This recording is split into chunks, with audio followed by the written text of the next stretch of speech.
Yeah, hello, welcome to this broadcast. I hope you are all around, all the regulars and maybe some new people joining in on this show for 1 hour of Blitz and banter. Yeah, let's see. I know it's not called banter Blitz, but it's basically what it is. Even though I'm not going to play anybody, let's say, on the side, but play in the ICC 5-minute pool. The position, by the way, that you see is the one from today, the big game of today. I hope you enjoyed to watch it. It was a very thrilling end to this event, even though I felt that this kind of, that it was influenced a lot by the tie breaks. I didn't like it that much.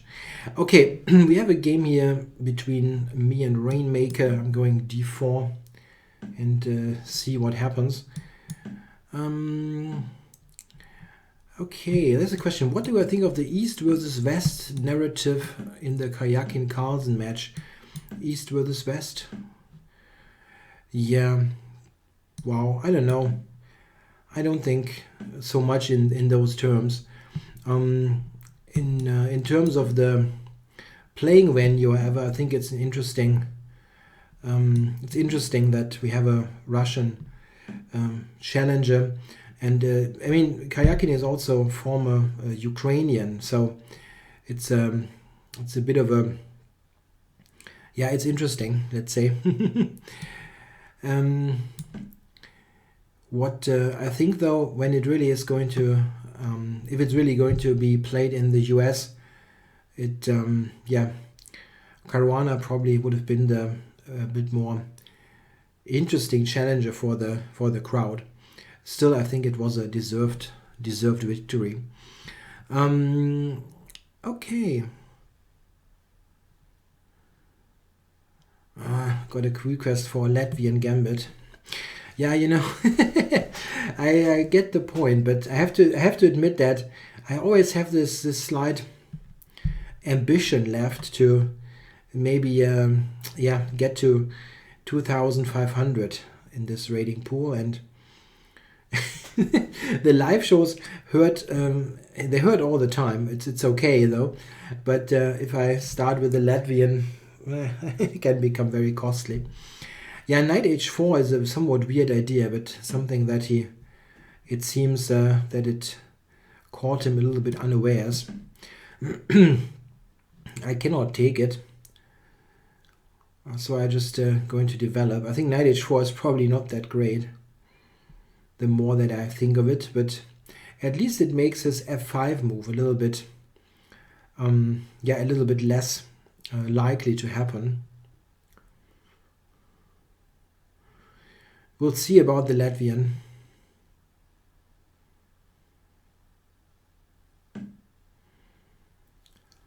Okay, so that knight is really looking strange. I wonder if I should just go back now, to be honest, to let it be under attack now. And ice cream opening, bitte. What is the ice cream opening? I have no idea what it is. Yeah, I felt going back to d2 now could be an idea now that he has played c6. That usually signals that black is not trying to attack on the king side at all costs.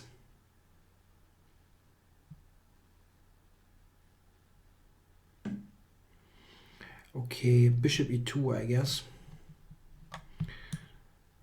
Yeah, that's a question if I can recommend a good book on the Ruy Lopez Zaitsev for black. There is a book from a couple of years ago by Leif Johannessen. Don't really I think is he called Leif Erland Johannessen or something. It's a couple of years old, so it has to be taken with a grain of salt. So if you are, I don't know what your rating is, but if you're a higher rated player, you probably have to work a bit on this. And there is a book that is lined up for release. I think it's from Chess Stars, the Bulgarian company, I don't know who's writing it. I don't really remember, but it's a new book on the Zaitsev that I'm also looking forward to. There's a question: who is the strongest player you have beaten over the board? The strongest player I've beaten over the board is Grandmaster Gurevich, Mikhail Gurevich. His highest rating was 2710 or something like that. He was world number 5 at one point. When I played him, however, he wasn't that high rated. He was around 2600, so he had lost a couple of points. But he got back to that rating a couple of years later, so that is the strongest player. The highest rated player that I beat, I only beat recently, so slightly below 2600. Gurevich was a bit lower rated, but he's definitely the stronger player compared to the other person that I beat. Okay, that's interesting. The knight comes to d3 and maybe to f4, but I have to castle here, right? There is no real way to avoid that. I mean, okay, not that I want to avoid castling, but I really didn't see another move. Check. Okay, so yeah, this is possible, but it's hard for me to believe in it. Or the other one. Interesting. I don't know. Let's not make a check big thought out of this. And now, what now? Currently, he has no queen move. On knight g5, he has a queen move. So, what is the strongest here? Rook g1 or rook f1. I can also take there and take d6.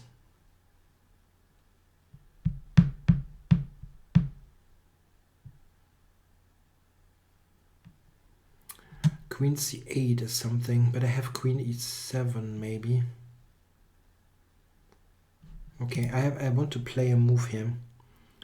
Let's do something. Knight g5 now is not in the mix anymore, but h6 is strong.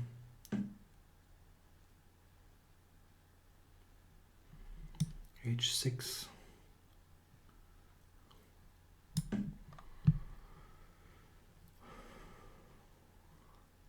Yeah, many players had chances to win this tournament. Anokrad mentioned Svidler, the candidates obviously. That's true, but the player who had the greatest chance actually is the one who's getting lots of ridicule, is Anish Giri. He should have won the thing from the positions that he had, but he simply couldn't convert as you need to be. Oh, I'm sorry. I wanted to take there, but he's got rook h4 at the end. Okay, but queen h6 is good, right? There is no way to cover this in the long run. So what to do? Rook g1 probably. Pinning the knight.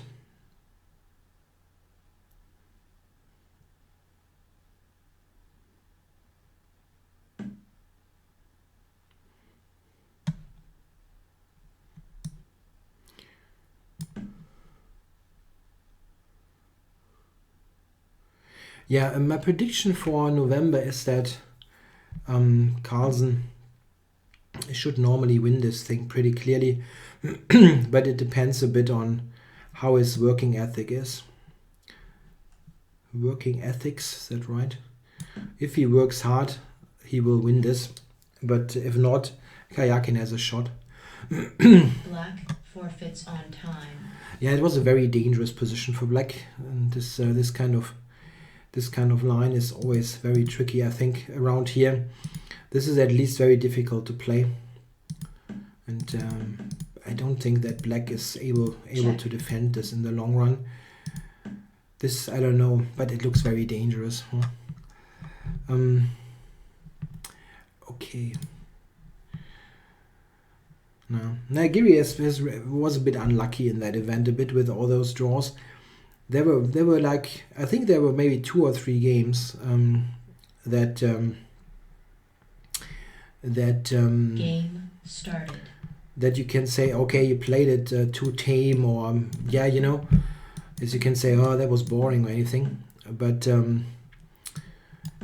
only 2 games. The rest was just normal, and he somehow didn't win. Yeah, in some cases it was really almost ridiculous how winning the position was, like against Nakamura. But he just had knight g7. What a move.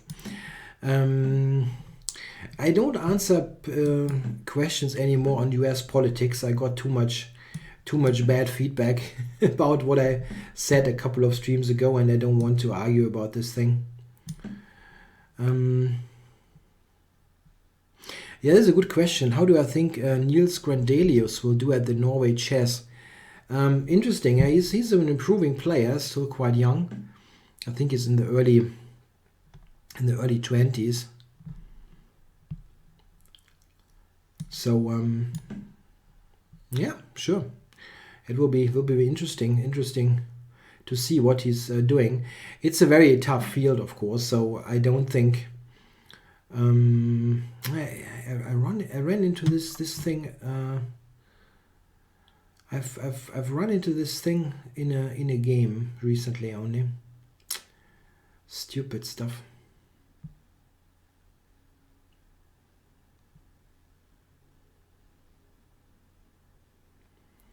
Okay, knight d5, c5, bishop g2, d takes c6, queen h3 should work. Even though it's very strange. Nah, I don't know if it works.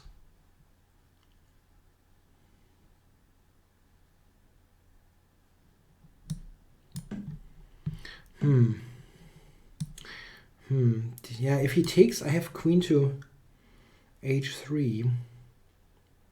He can take b7. This is most likely not good, but otherwise I'm just a pawn down, right? Or is that, how clear is that? It's not entirely clear, so maybe I do that. Now, I don't necessarily think that that Carlsen is lazy in his preparation, but I feel that I mean, he's the best player, right? For sure. There's no discussion that Carlsen is a better player than Karjakin. So, and everybody knows that. He knows it. Everybody knows it. And this, but it gets to that old saying by Dr. Tarash, yeah. It is not enough to be a good player. You also have to play well, yeah. And this is very, very true. And it means that just being the better player will not win him the match. So he has to really give everything, and this is important. And I mean, if he is aware of that he will only win the match by playing 100% best chess that he has, and then he will do right. Then he will do all right. But he has to do that. What book do I recommend to learn e4, e5 repertoire? Yeah, there are e4, e5, there are many good books nowadays. This wasn't the case until a couple of years ago, but nowadays there are many good ones. I think the best ones are the book by Victor Bologan's Black Weapons. There's also a very fine book by I think he's Swedish, a Swedish player, Martin Lokander. That's not very well known, but it was recently released and is quite good, I think. For the sidelines, the Lokander book and the same thing with the Bologan book as well, they don't have the Spanish. Yeah, they only have the non-Spanish lines.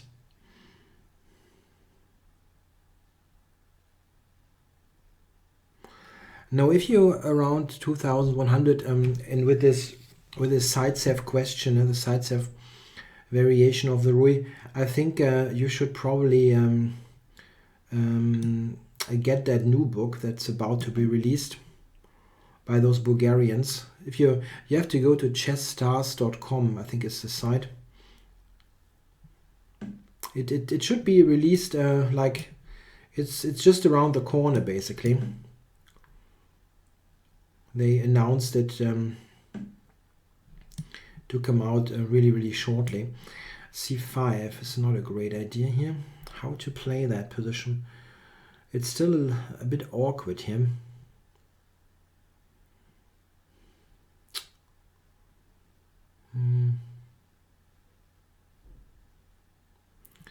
And he's played very quickly.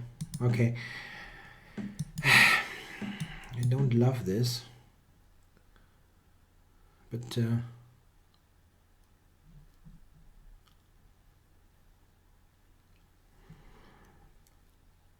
no, I'm not really disappointed that neither Caruana or Nakamura made it, but I think it would have been cool to see a New Yorker play in New York. This was my storyline that I found nice, but I really have no big preference there when it comes to who qualifies. I'm glad that we didn't have a result that was decided directly by that stupid tiebreak. I mean, it was already heavily influenced by the tiebreak rules, as Caruana obviously had to win at all costs, which was only due to that wacky tiebreak. I mean, it's ultimately the tiebreak is who lost more games advances. We had the same stuff in London 3 years ago when Carlsen qualified because he lost more games, which was really crazy. Check. I know it's not like this in the regulations that it's really who loses Check. More games, but this is what it ultimately is. Okay.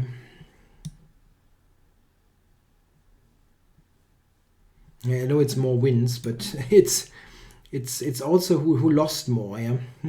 Check. Who advances. Check. Yeah, white has more time on the clock. Check. Check. Check.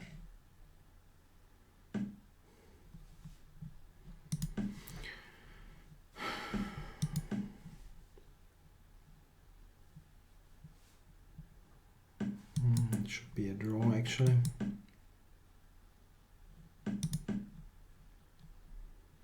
I couldn't count here, that's a bit of a shame. He's quicker here. I've got. I had 30 seconds. I could have thought about this a bit more. That was a bit stupid.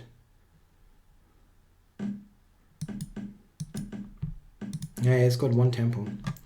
I was very stupid. I should never lose this game, even though with the time, because he basically never did anything. Check. And, Check. I don't know, that endgame might be lost, but I have 2 minutes something against 38. That was. Yeah, I should just check him. That was a bit unnecessary to lose.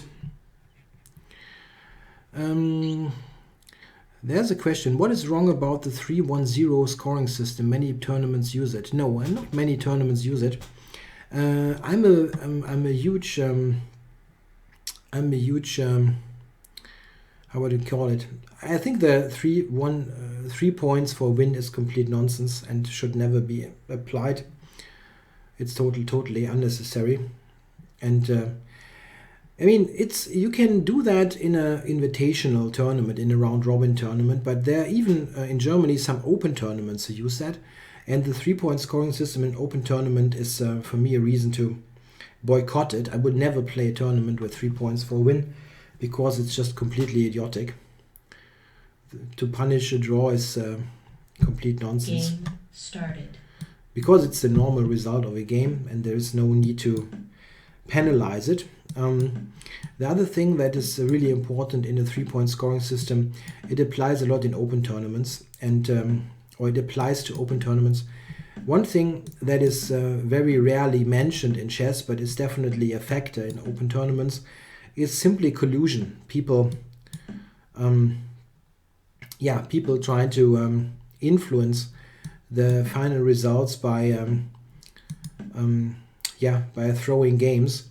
And if you can throw 3 points instead of just 1 point, this is a huge incentive and will give this even more ground. Check. I've seen it happen in tournaments with the 3-point scoring system, that people lost in decisive rounds deliberately to someone, and then they probably shared the prize money in the parking lot or something like that. I know that can happen also with the traditional scoring system, but with 3 points the incentive is much higher. So there are also a big problem with 3 points in a Swiss event is that quite often simply a player who played clearly worse will win the tournament. This is just what happens.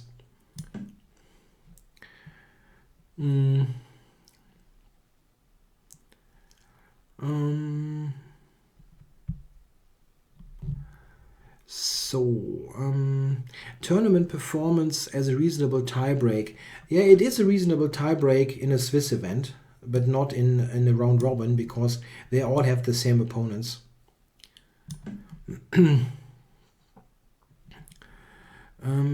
There are some suggestions that they play until a winner is determined and shorter time controls to make chess more exciting. I think it's an interesting idea to shorten the time controls, the classical ones. In some cases, you really think, oh man, this is long. Yeah. For example, I've done lots of live coverages for various events for the ICC, and for example, yesterday I was online for close to 6 hours together with Grandmaster Harswi to cover the 13th round, and we were on for close to 7 hours, and I was really thinking, okay, who is really online for 7 hours? Yeah, really? Is somebody online for 7 hours to watch a game of chess? I'm not quite sure if this is really the case. And these are the moments where I think, okay, maybe a somewhat shorter time control is an interesting option. It's something that can be discussed. I think there are some traditionalists who think, okay, no, we shouldn't do that. But why not? It's interesting to try to maybe shorten the time from a purely watcher's perspective.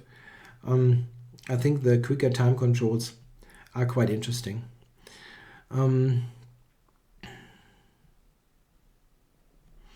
There's a question. Do I think that there are certain openings that are good to learn for Blitz, although they may not be so good in classical chess?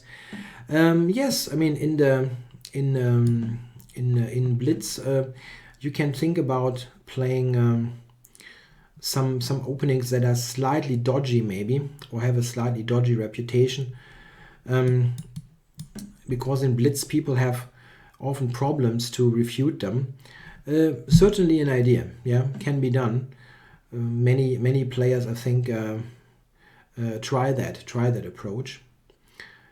Okay, do I take? I think I'll go and try this and play f5. I'm not quite sure. Interesting. I thought f6 maybe. Yeah, but I've got a good space advantage. Maybe rook c3 is still interesting.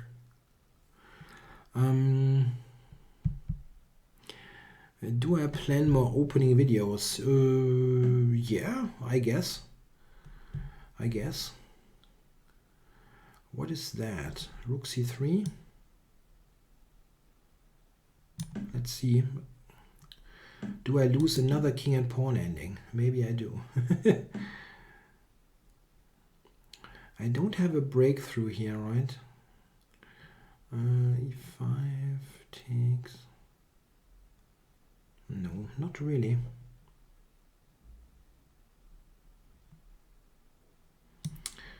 Yeah, maybe rook c3 was wrong. Wrong timing.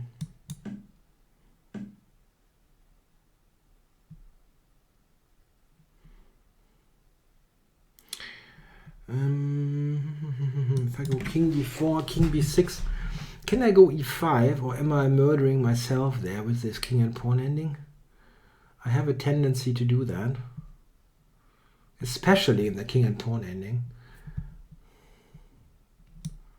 Oh, that's a surprising move. Okay, and now I go e5. No matter what. Check.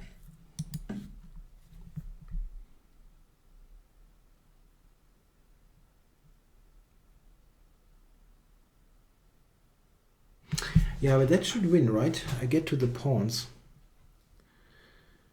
Or not.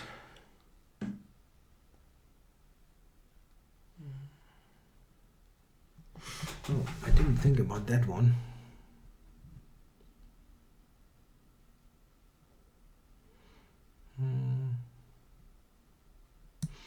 Okay, I get the h pawn, so which is quicker. Well, let us think about this for a moment. King e5, king d7. I have no move really.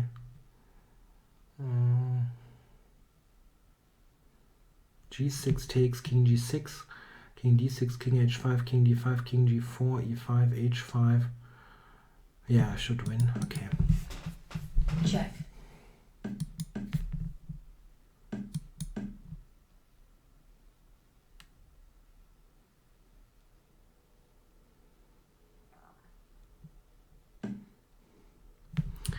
Okay, really? Am I winning here or not? King g5, king f7, king f5, I guess, yeah.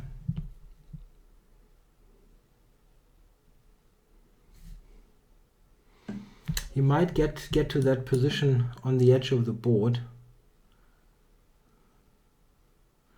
where he can block. But anyway, I have to play the moves that I'm playing. There's no big Check. There's no big thought process involved.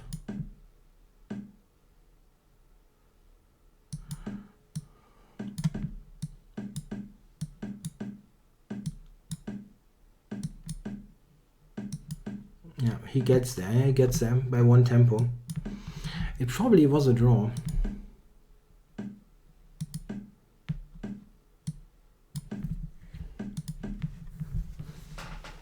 Stalemate.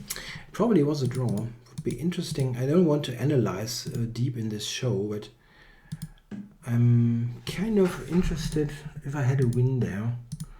Yeah, I had a win. Check. So how did I manage again to spoil this?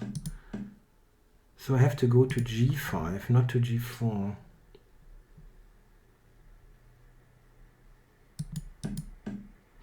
Ah, okay. I have to go here, yeah. It's shouldering. It's a body check. If he goes back here, yeah. And this is too slow. This.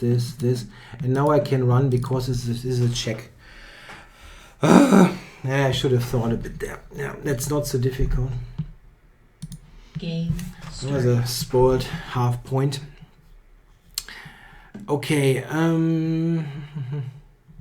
how do I describe Karjakin's style of play? Yeah, that's an interesting question because I thought about this a little bit, and I'm not quite sure if I would attribute a certain style to his play. Oh, I forgot to play the Latvian. Okay. I forgot to play the Latvian. I'm sorry. I will do that. I will really do it once. Yeah, but yeah, no Bavarian beer. I mean, I could get some maybe a little bit later. Yeah, I think Karjakin's style of play. What people are mentioning most when they talk about him is that he's such a staunch defender, which is certainly true. He's a fantastic defender and very, very tough to beat. This is really quite apparent also in this tournament, in the candidates, that, wow, he allows e4 in this position.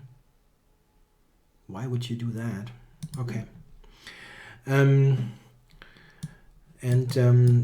He really is that great defender that is always mentioned.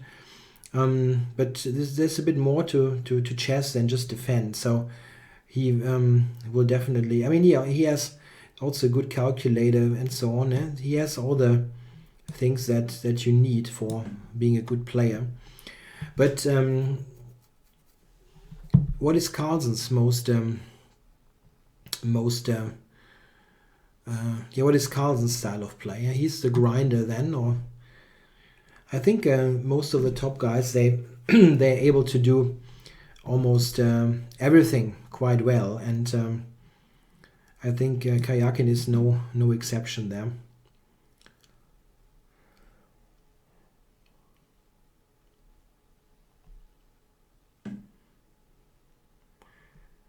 The elephant gambit. Oh my god. No. I don't want to play any of those openings. Okay, where to go now? He's attacking a7 there. It's not a big deal. I mean, I can just develop him. If he really feels a7 is important, he can take it. He can take b7 though. This is something that I just saw. This is a lot better. Rook b7. And he probably will see that move. No. He didn't see it. Okay. I can play e3 here, but he will take with the f pawn. That's not good.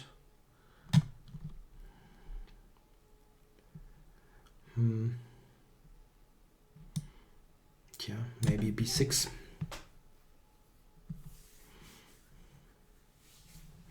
Maybe I should get some Bavarian beer. I mean, I only have the non-alcoholic versions because I really prefer that.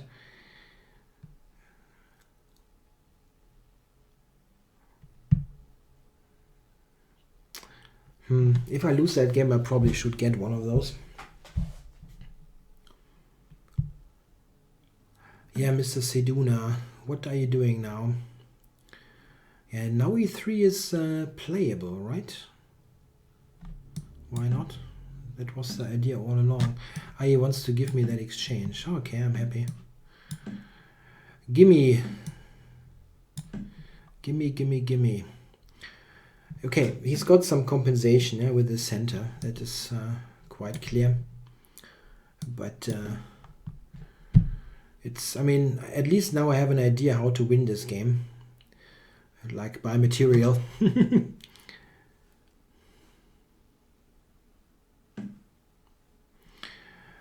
Yeah, you never know. I mean, someone says here that Karjakin's Queen's Indian will make it very predictable for Carlsen's opening prep. I don't think so necessarily. Karjakin has a somewhat narrow opening repertoire. The Queen's Indian is one example of that. But I think that in a World Championship match, anything can happen in terms of openings. We have seen many surprises where you beforehand wouldn't have thought that that would happen. Yeah, Gelfand all of a sudden played the Grünfeld against Arnold, which he had never played ever. Yeah, or if we go even further back, Fischer played c4 against Spassky in his legendary match. And so on and so forth. There are many examples of that. So you never know what Karjakin will play.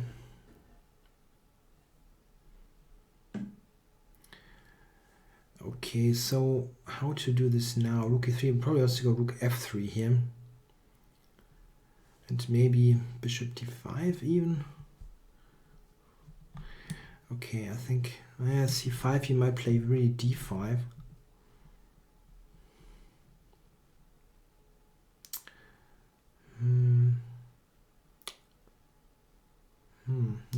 Not good. Not so great.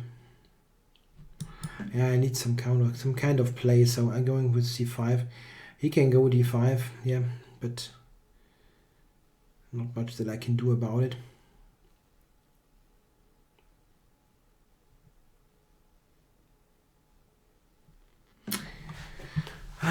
What went wrong in this game? I don't know.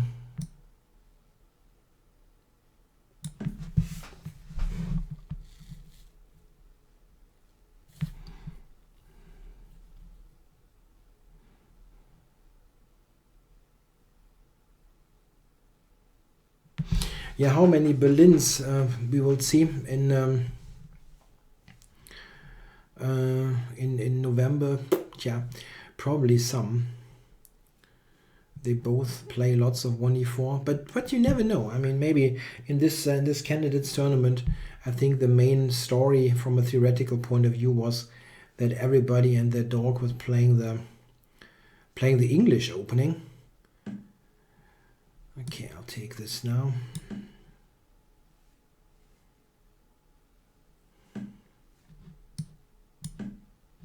Check. Yeah, so he didn't find anything immediately decisive, at least I think. But it's not... Maybe still losing.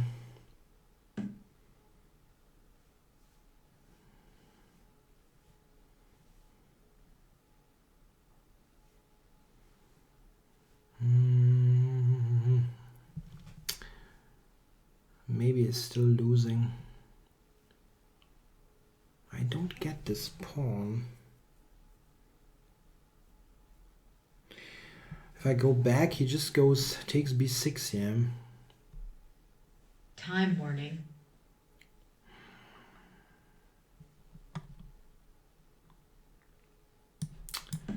I guess I have to.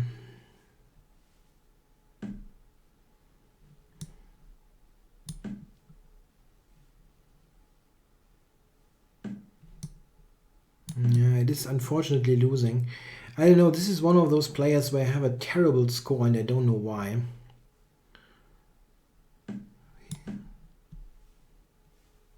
Mostly from winning positions. That was not one of them. I mean, my position was good, but not winning.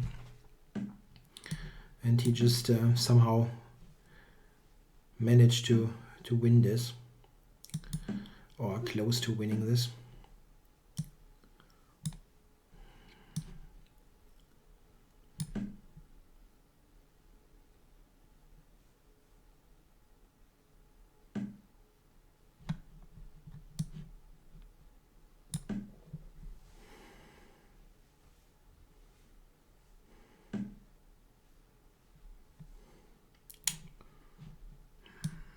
Yeah. Check.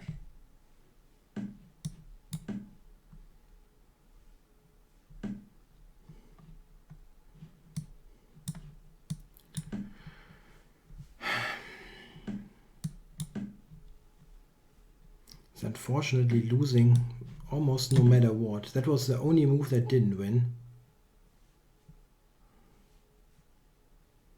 Wow. Queen f3 might still mate me with rook e8, queen g8. How can you be so lucky? Yeah? This is unbelievable. Unbelievable.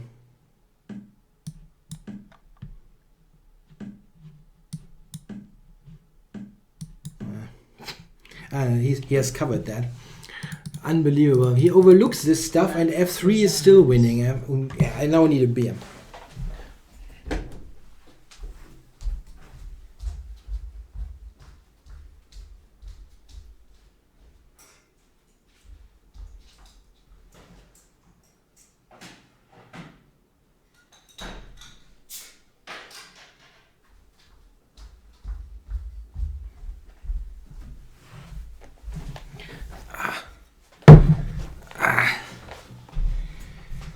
Yeah, can you believe that? Yeah, he just goes into this. It should be checkmate, yeah? And f3 still wins.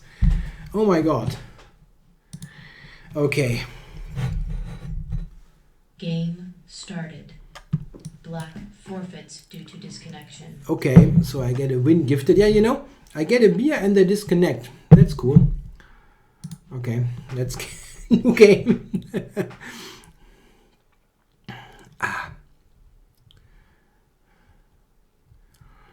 So, game started.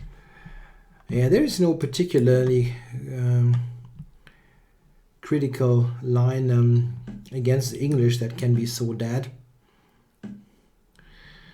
Yeah, McPartridge, boy, I think you're from England, right? How can you think beer is disgusting? Within limits, it's good. I have a different brand though. I had Franziskaner last Monday, and this time I've got Meisels. Also a good one. And it's non-alcoholic, in case you think, yeah, I would promote drinking alcohol. I'm not. Okay, I'm playing Prince Panic here. This is Willy Hendricks. I am Willy Hendricks, also well known for authoring this nice book, Move First, Think Later, one of the greatest book titles ever in chess. And we are in some kind of old Indian mix.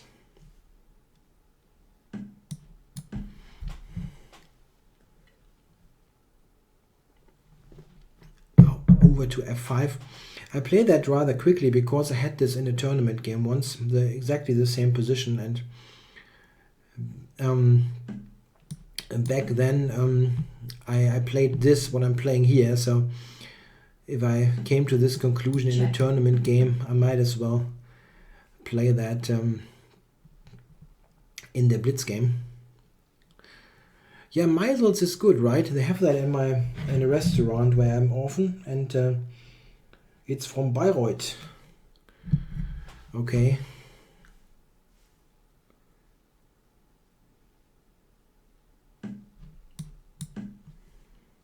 Yeah, that's my kind of position. I've got more space and I've got the bishop pair. The only thing I don't have is a good development. Okay, I'm covering this. He's got quite some play against e4, but still I think this should be quite nice. f4 or g5. I can go to g5 and take on f6.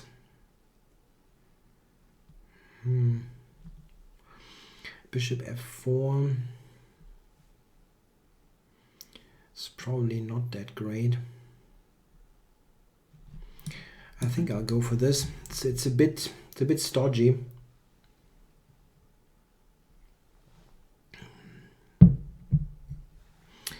Which variation of the Nimzo would you play with the white pieces? That's very difficult. I mean, I play mostly the classical variation nowadays, but there are many interesting lines. In my older d4 repertoire, I had recommended to play 4f3. This is also very much a viable line, which yeah, a good thing, very good thing about f3 is it's very very tough to play against.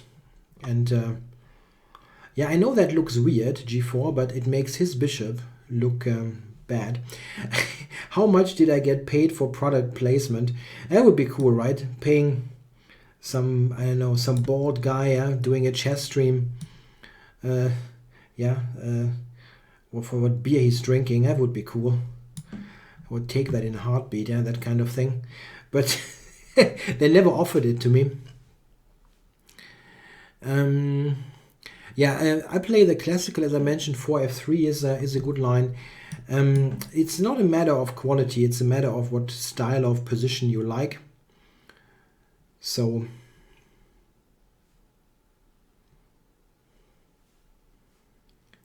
if you are more of a strategic player, it makes sense maybe to play the classical, as you have that sound and good pawn structure. If you're a sharper player, f3 is good.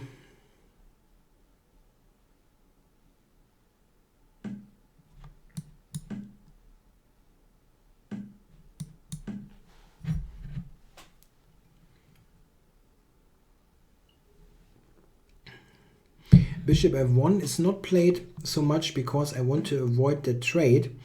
It's played because I want to attack his knight. King e3, right? There is nothing big happening against that. He has to go back and then I win d5.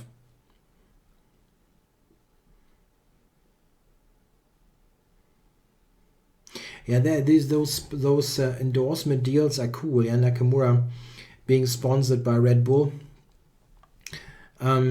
I found it very funny in a couple of years ago. It's a long time ago.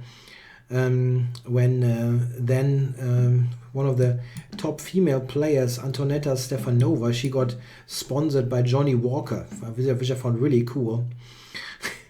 You got a female chess grandmaster, yeah, and with Johnny Walker, have really cool stuff. Okay, what is happening here? I don't quite get it. If I take it, takes with the knight. Okay. But what is the big tactic here if I take it? Black resign. There is no, right? I was just thinking, what is the tactic here?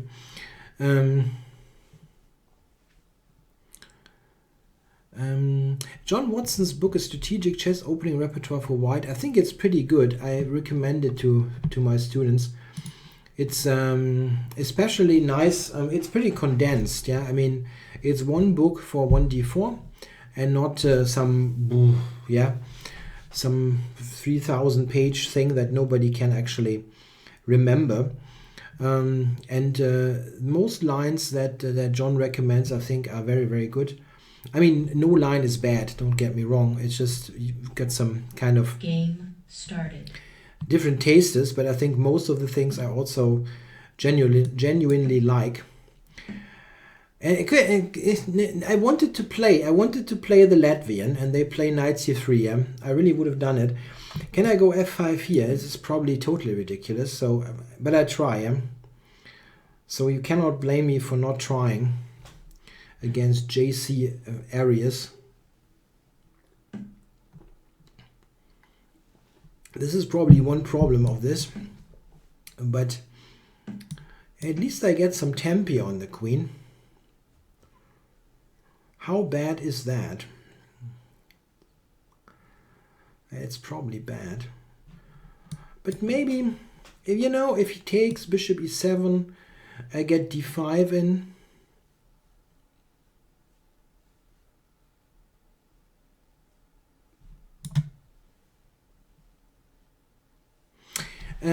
The book that complements my d4 repertoire best, that probably is John Watson's Strategic Opening Repertoire book. He has chosen many lines that I also recommended, but there is no relation in any way. It's not like he watched my videos and copied it or vice versa. It's just a coincidence. I think here I have to trade. Check. I have to trade here.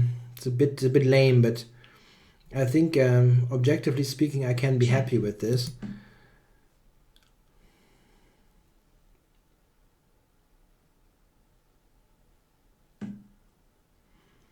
Yeah, it's it's non-alcoholic. Do I sound that like I'm drunk or anything? It is.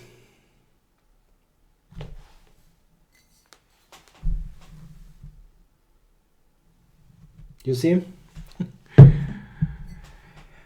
Okay, what to do here?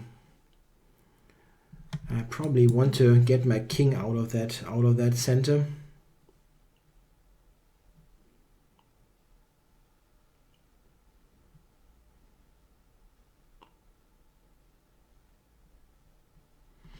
Yeah, I get to castle long.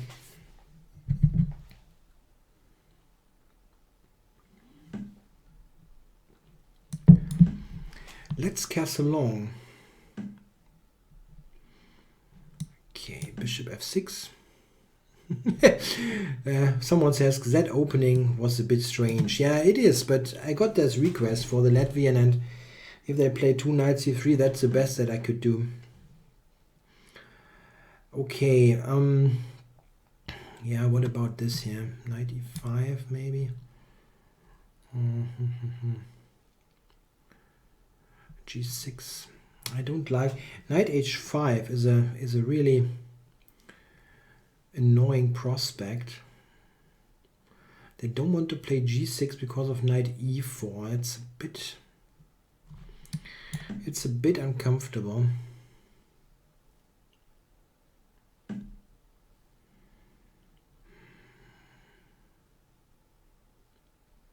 Maybe I can actually go to h4 myself. That could be interesting. And bishop e3 I can just take. Okay, so here we go.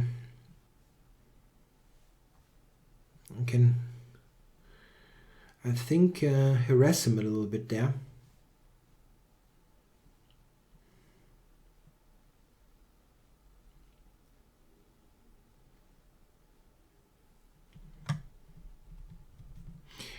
Which of the candidates, apart from Svidler, would make the best chess streamer? Oh, wow.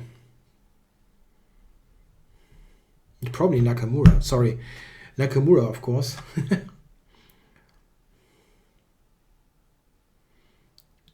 Would be probably entertaining.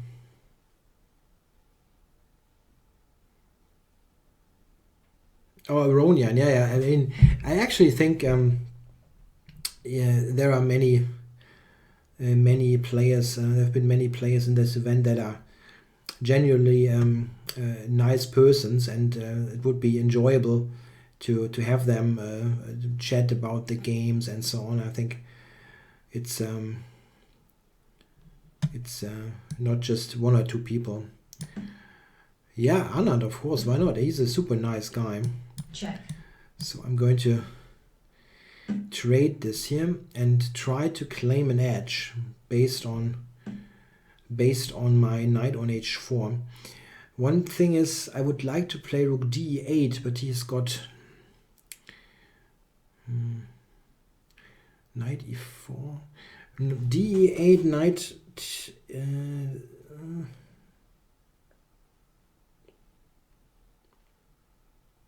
I'm actually thinking about this rook d8, knight e4. Can I play rook f3 there? Rook f3 takes, knight takes, check. King d3, knight g1, rook g1, bishop f5. That's a completely crazy line.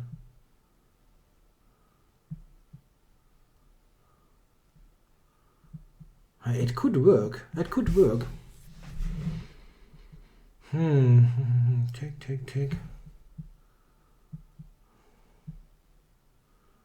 Take, bishop f5, rook e1.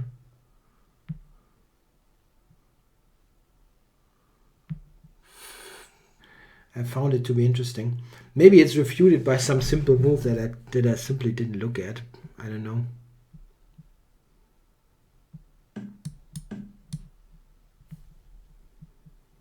Check.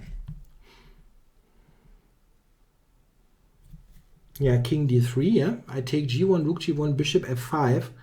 And I thought this pin is this is deadly, I thought. But I could be wrong, obviously. I didn't see how he gets out of this.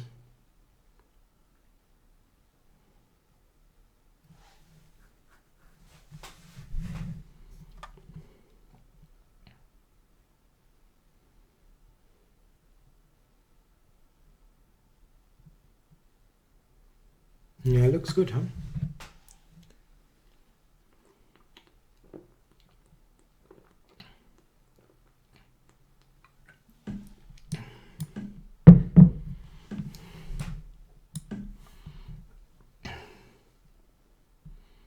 Rook e1 and then c6. That was my calculation.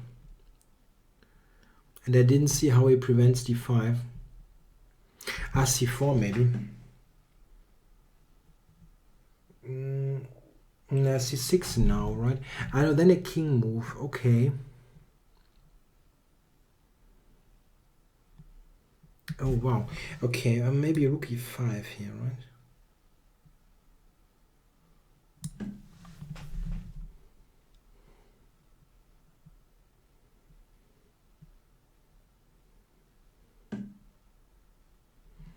Check. Oh, shoot. Time warning. Knight c5. Very nice. I didn't see that one. Oh, Mensch.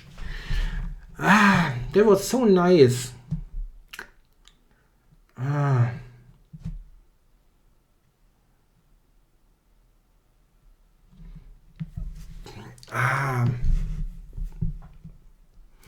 And I didn't need to do it. That's a shame. I couldn't. Instead of c5, I could have played differently also, and now I'm just losing.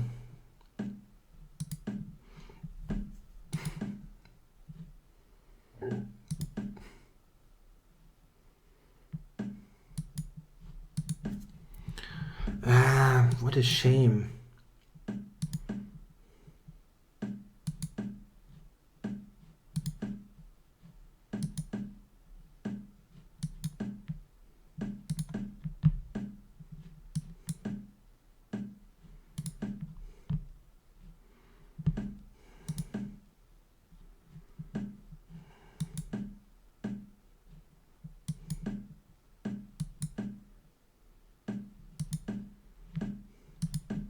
My God, you just have to go back to friggin' go to h8 and sacrifice. Check. Unbelievable.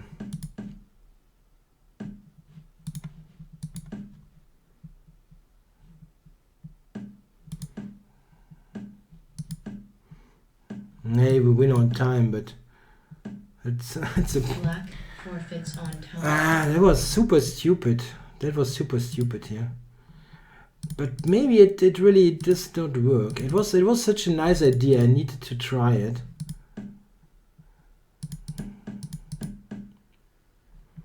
Yeah, I think he has to go bishop d5. He has to do that.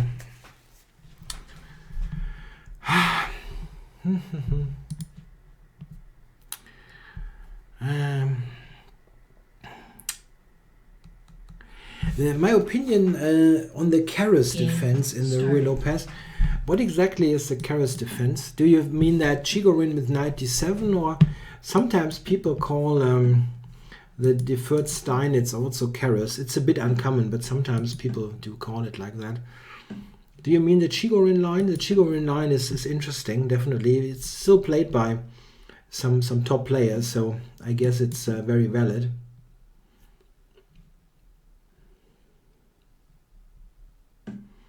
Oh wow, you typed it. Yeah, this is a good line. Yeah? You can do that. It's one of the lines that gives a bit more interesting play. There have been also new developments there, I think, in that Benoni type of position. I'm not super clear on what it exactly is, but I looked at this line some month ago, and I found it was okay. Didn't see anything particularly threatening for black.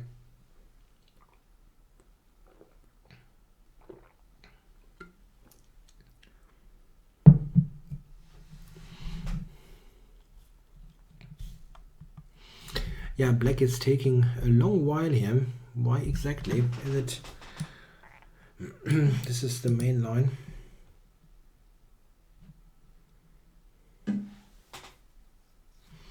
Oh, he took with the bishop. Okay. That is rare.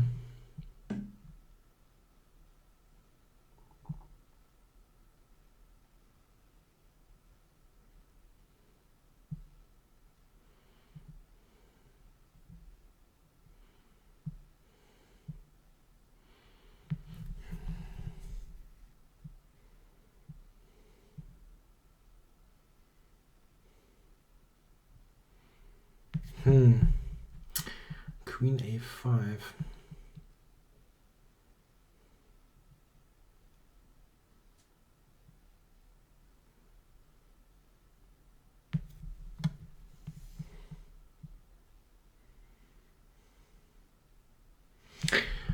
That doesn't look like it should work, to be honest.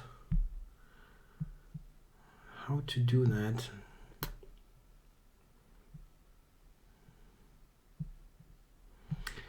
Bishop d2 is a very some bishop move is very lame, and I would like to refute this. Knight d4 is queen c3. Just about.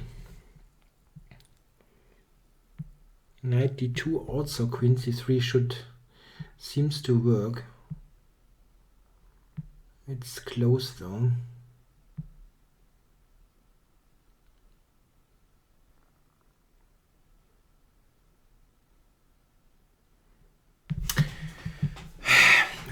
to play a lame move here.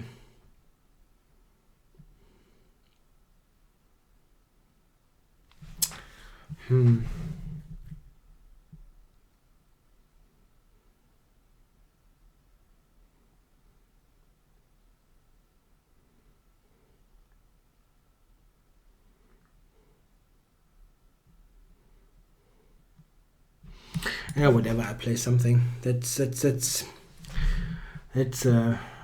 very uneconomical.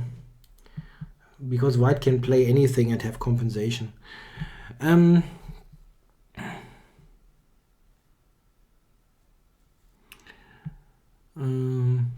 Yeah, I think Caruana and Svilla, they placed that endgame very well under those circumstances. It really was a super tough game, and I think it was well played by both.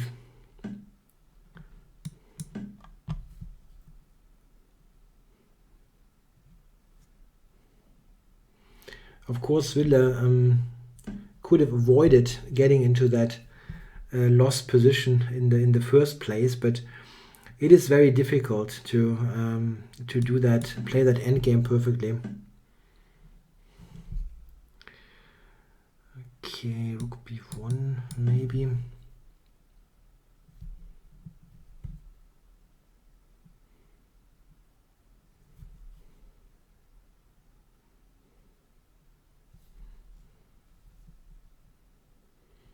It also really is after like 7 hours of play.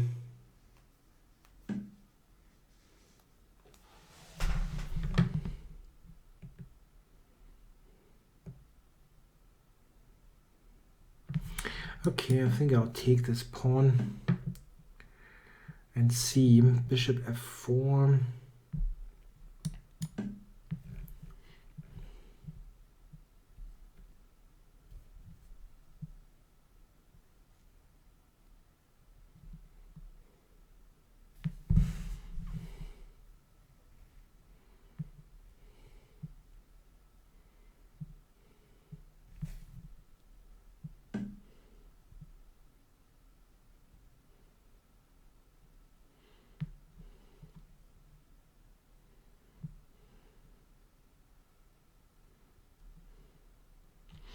Okay, I think I'll take and go rook d6.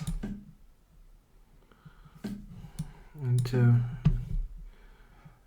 I absolutely have the d file.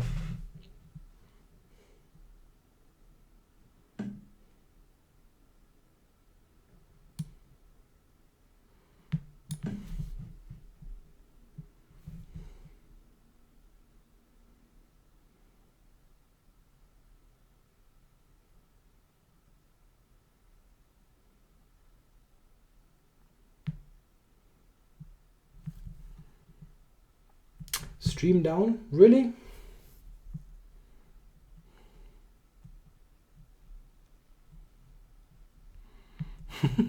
There's some funny talk in the chat, but I don't want to really I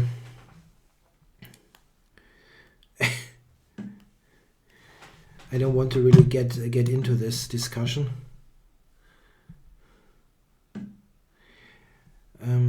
Okay, do I have? No, probably not.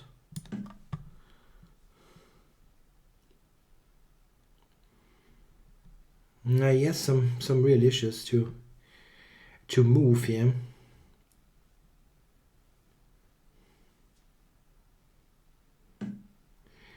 Yeah, that's a good move. Queen e4 was something that I would really love to play. Rook e7, he has got e5, I guess.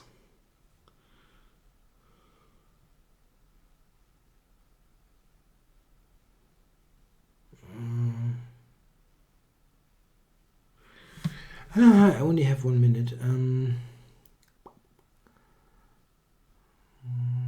Time warning. Okay. e5, bishop h6. It's a bit of a shocker, this move. I don't know if it really is good, but it looks like it could be something.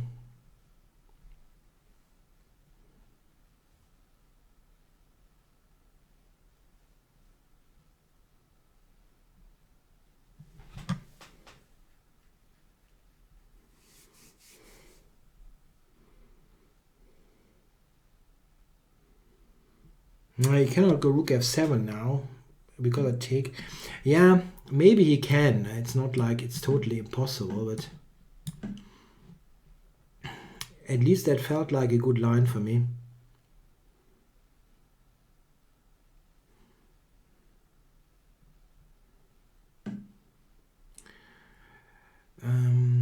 Okay, so what to do here? Maybe rook d. Oh, no, there's queen h3 here coming. Ah, I need to move. I need to move. Okay, this is good now. Check. Rook d7. I don't have such a great continuation here. This is not so great. I should have killed this off immediately, and I didn't manage. Now this bloody knight is back in the action. Shoot.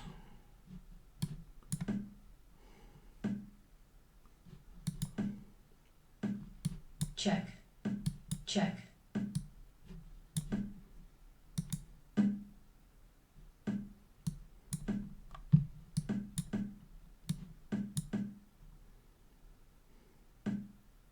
Check.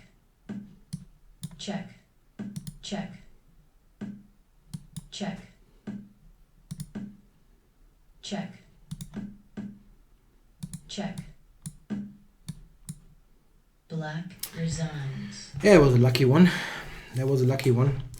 I mean, okay, I didn't think he played it like totally stupid, but he defended this well, and I somehow didn't get through. This looks fantastic here. Maybe it's just about defensible. Yeah, I play exactly the comp line here with bishop h6. And maybe here I have something better. I don't know. No, the computer is just on 0.5. We both played a good game, it seems. Okay, I'll play one more. I really got the hang of it here. Oh, Jorge.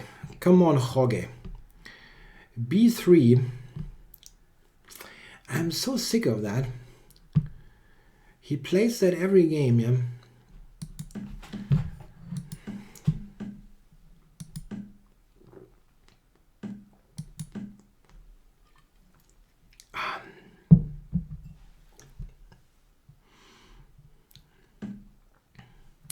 No, I think the line chosen by Caruana today was very okay. It was exactly what he needed to do. He had a good position, I think. He just fell into that rook e4 thing. What? What are you doing? You're giving me a pawn. Just like that. I'll take it. I'm greedy. Okay, bishop b4 or... Wow. This is also interesting. It's all pretty good. Is there some way here to... bishop b4, a3 to prevent his castling in totally? No. Let's do it like that.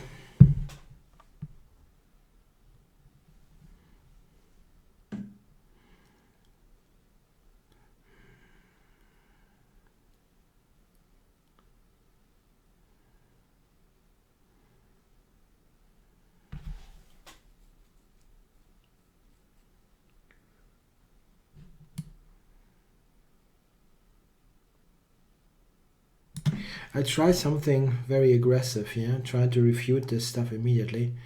Maybe that's wrong, but we'll see.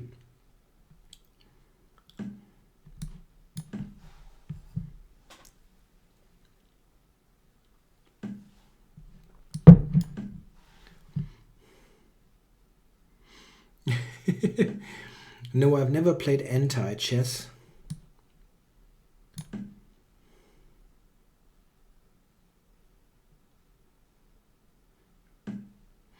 So he wants to trade. Yo, I understand that.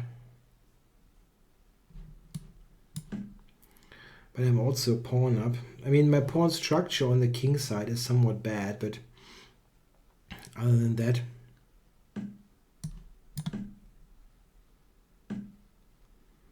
Now I know what you're talking about with anti-chess. It's some chess variant, yeah. I know what you mean, but I never played it.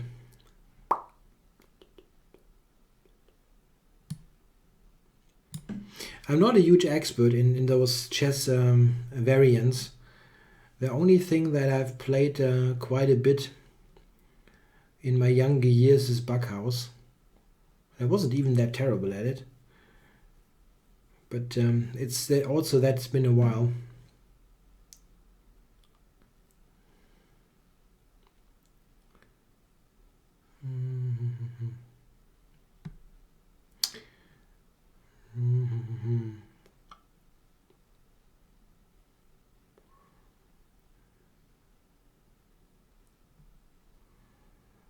Yeah, just technical play or not.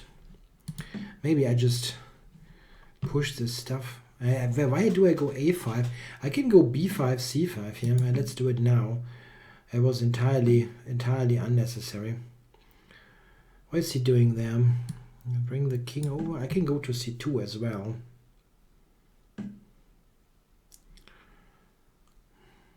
Ah, that is his idea. Okay.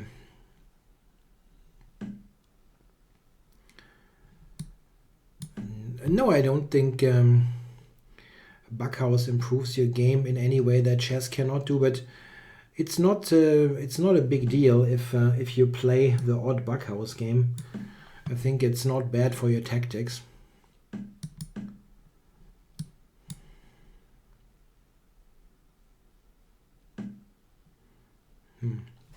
Didn't see that one coming.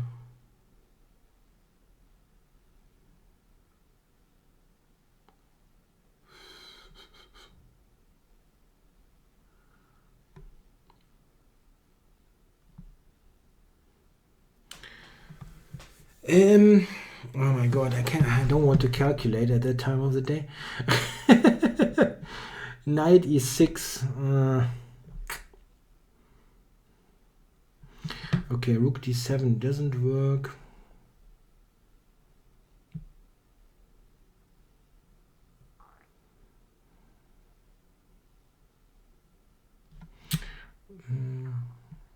Okay, I'll just take it. Yeah, 3 check. This is something that I recently saw, that chess variant. That's completely unrelated to chess, right? It's very far away from normal chess, but quite funny.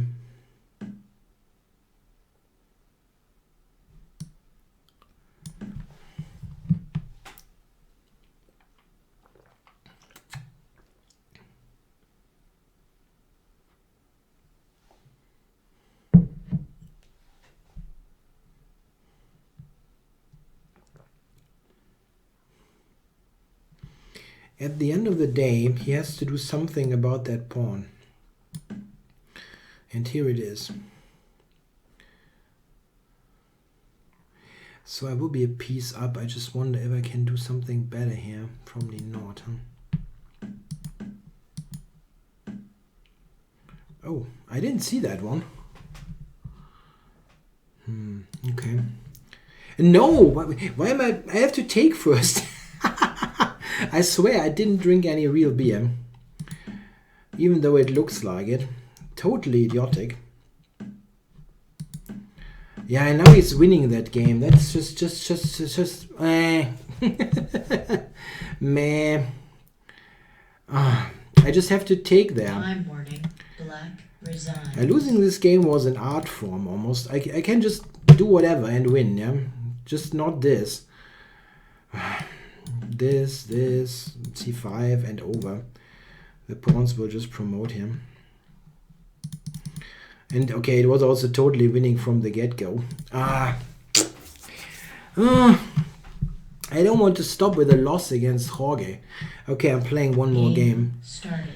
And I don't get the 2400 back now. That's a shame. With this super stupid game. Oh my. 1 beer for every badly played game. Oh wow. Now that would be dead by now. I don't... Let's not do it. Oh, and now this line. Oh. I don't know that line at all. That's not good news if he's a real expert here.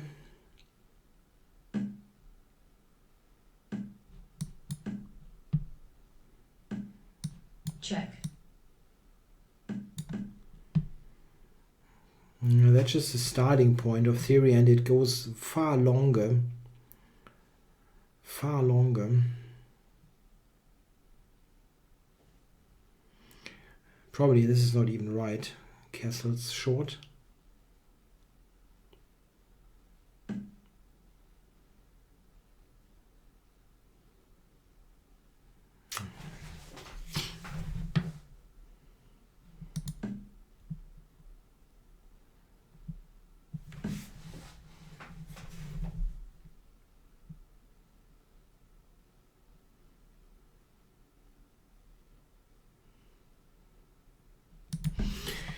Nah, that was a super unlucky opening. I play 1e4 or went into a French for a change, and then he plays the most theoretical line that's very difficult for white to play in any case, and I have no idea about it. Okay, so he's got queen c4 then.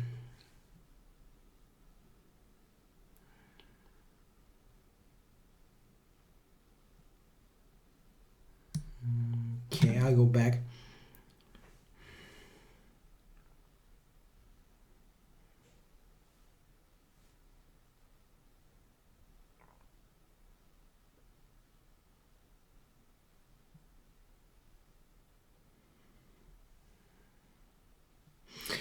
Yeah, maybe I have some kind of compensation here on the dark squares. He wants to go d4. Okay, if I take and go queen g5, there's queen to e7. That's not so brilliant.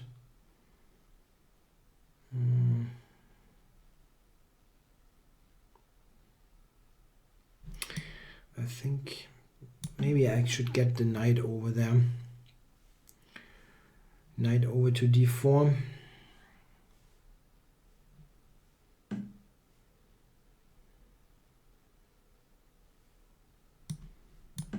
Okay.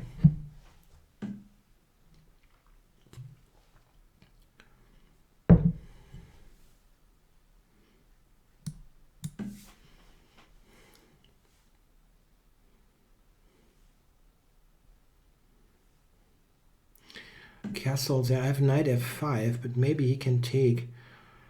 Maybe he can take. Knight f5. I mean take e6 is what I'm trying to say. Check.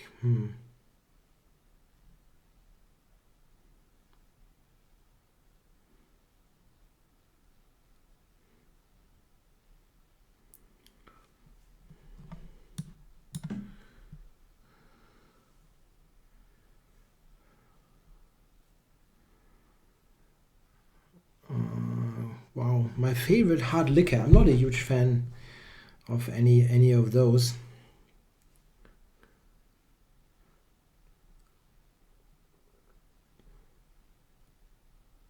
I like some of those. Is it liquor in English? That they have in Greece and Turkey, like ouzo or raki, stuff like that. I think that's pretty okay. Yeah. Knight f5. He still has f takes e6, and I have no win.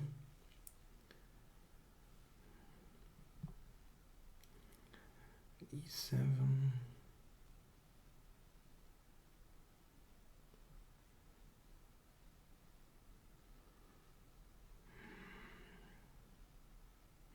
e7 maybe. e7, rook takes knight f5. Here's rook e3. Oh my, it's pulling out miracle defenses here, yeah. Shoot. F5, rook e3.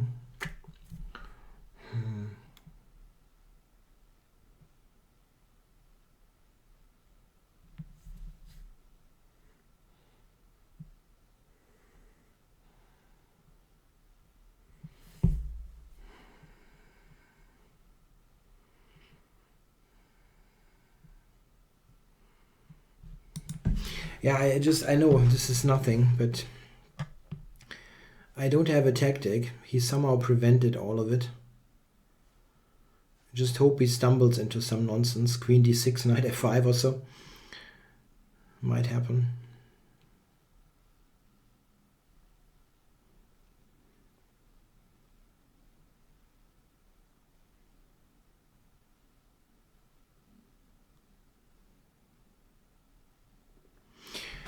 Ah, 127.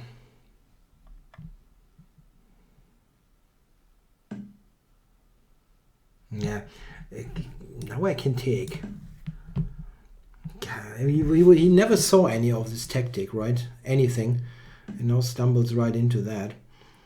Okay, but this still might hold, huh, for him. It's crazy, really. Maybe rook g3. Maybe this one.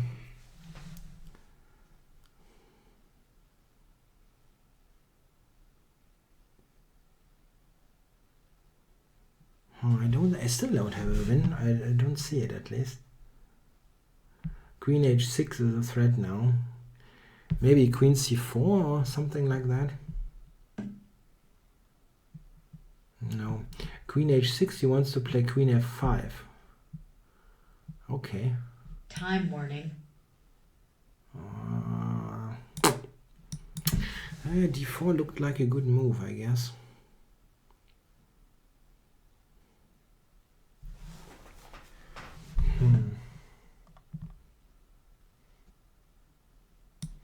Check.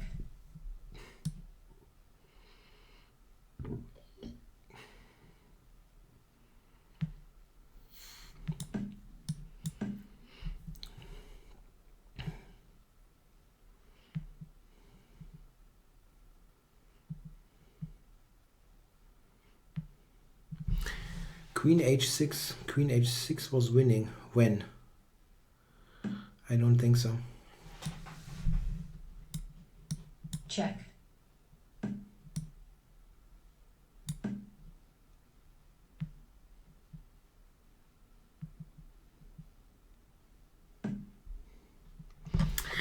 So rook g6 is a draw. I probably have to. Check. I have to.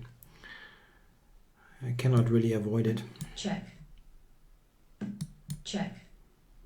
Check. So that really ends in a giri. Check. Game draw. Yeah, I tried, but when queen h6, I don't think so. When should that work? Here? I cannot go here because queen f5 is the thing. This is was the idea.